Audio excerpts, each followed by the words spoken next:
We got the Invisible Woman and D Walk and Joe. And before we start, welcome to NXT Time with D Walk.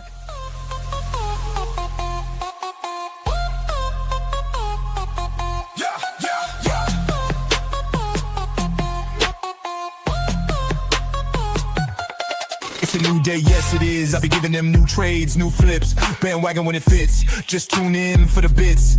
YouTube with the hits. D-Walk on the real tip, real. Me and Marcel ain't gotta take no sips. Fight me. We got the clips, that's a direct hit. Oh shit! Yeah, new Hey. intro coming soon, ladies and gentlemen. That was nice. That picture Yeah, you go on, got Joe. up there with of Roxanne with when the words are in front of her looks like Yeah. she got caught like walking out of the shower. She's like, "Oh, Welcome to NXT Time with D Walk, Mr. D Walk. Take it away. What's happening? This your boy D Walk. We do it on a Wednesday, like I said. We do it whenever we want to feel. Like I said, I got people with me at all times. I got my partner, Mr. Joe B and CO. I got my other partner, Mr. Invisible Man, Mrs. Invisible Woman. How everybody doing, man? What's up? We here to talk about wrestling today. This was a very, very, very interesting NXT. There Some was highs, some lows, but better than the last couple of weeks too. oh yeah, in a sense, Mhm. in a sense. Joe, your thoughts of NXT without spoilers? NXT was good this week. I enjoyed. Majority of the show was good. Some stuff was filler, obviously, but Yeah. majority of the show was very good." I'll give you that. You want to start from the beginning, D Walk? First match. We got to Yeah. start kicking off the first match. We had CORA J versus BAYLEY.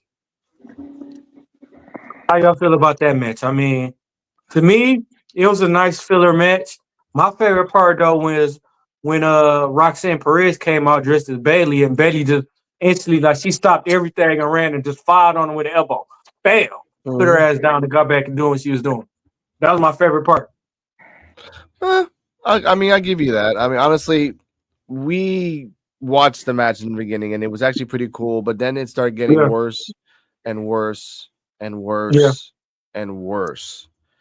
And at a certain point for me, I was like, this fucking match is getting boring as fuck. Cora Jade is like really still a little sloppy. She's a little scared to do a certain moves against BAYLEY, and I get that.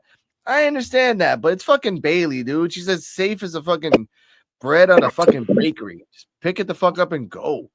But Right. but the old music, and me and Cardallo are watching this, and when I heard the old BAYLEY music, I just got up and like not got up, but like just spiritually like, oh shit, it's BAYLEY. But then when we look to the left, and then we see it's Roxanne, who looks weirdly like about the same size as BAYLEY, about maybe like 3 more inches less, and doing the same things. I'm like, yay. If all she needed was if someone would bring out the wacky inflatable tube men, like one person would bring out one, and then another person would bring out one, and BAYLEY like, who the fuck is taking these things out for some odd reason? They would turn on. Yeah, that would have been dope. But this is why we do NXT Time with D-Walk, ladies and gentlemen. Roxanne did that, and Roxanne was half-assing doing the hands and everything else. BAYLEY came in, exploded on her fucking face. And I know that I know. Daddy, chill. What the hell is even that? But look, when Roxanne Perez came out, she looked like BAYLEY before her ass got big. What's up, Gregory Jr. Saunders? What's up, cuz? Thank you for coming on, but yeah. Thank you. Now, her ass, bro, that's what it looked like, bro. She looked like BAYLEY before she had the ass thing or whatever. BBL. Yeah, Joe, your thoughts on the match before D-Walk gets like 2 buttons pressed? Match was okay. I felt like it was just a filler match to make segue for the Fatal 4-Way to add to the Fatal 4 to make it a Fatal 4-Way for Saturday's Vengeance Day. Yeah. They're trying to stack the card. Yeah.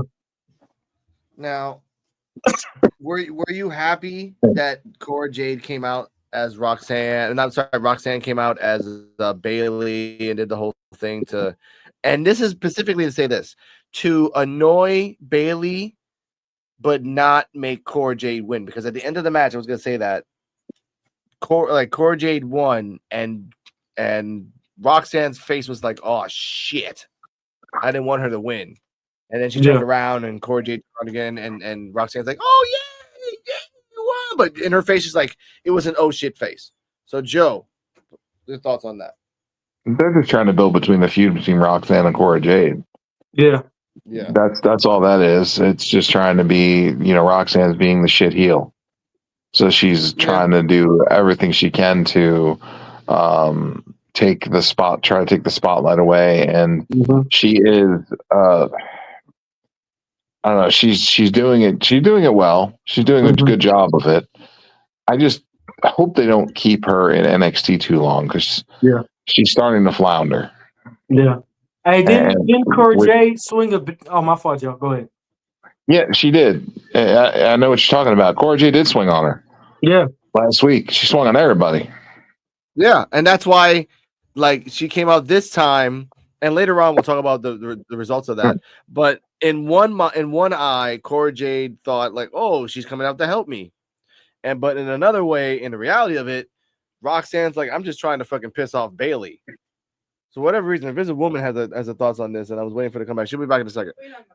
We're talking about the Cora Jade and Roxanne. No, sorry, Cora Jade and Bayley match, and the little things that we saw with Roxanne, with like Roxanne got pissed off and all that shit.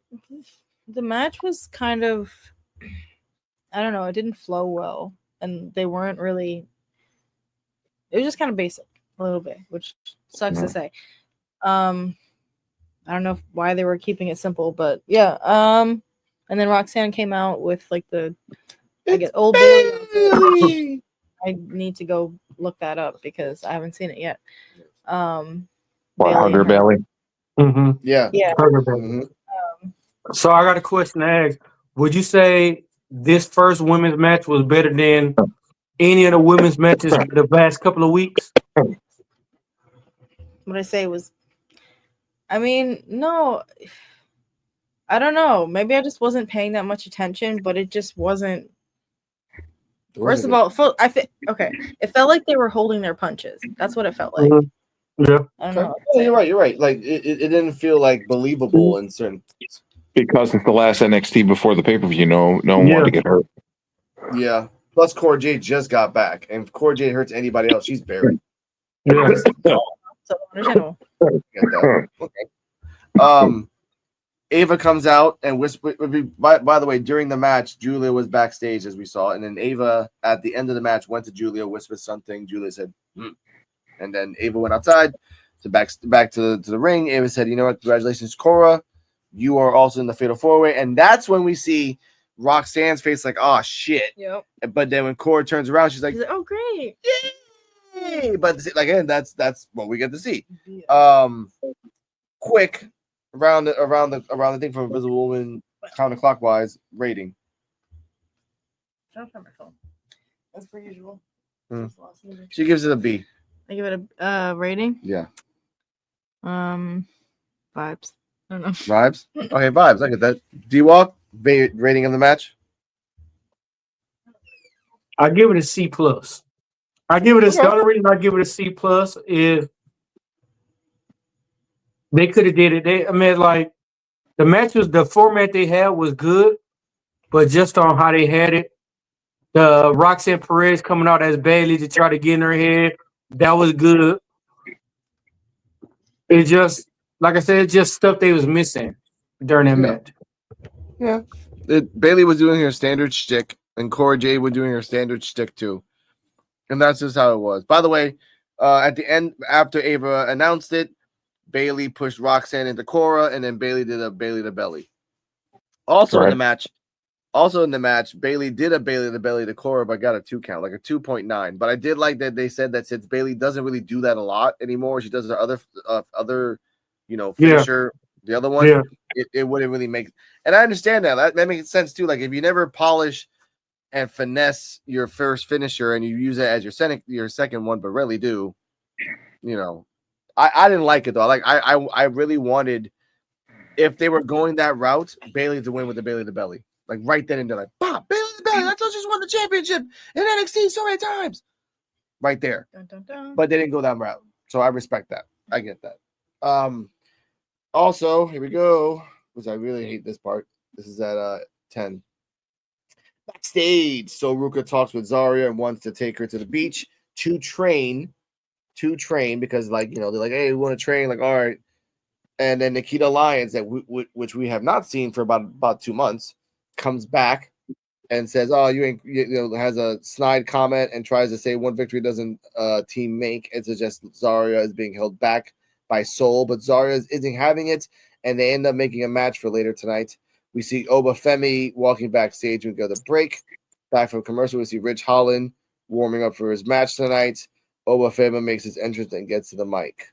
Now, give me a second. I think I have a button for this. Give me a second, ladies and gentlemen. Love is great.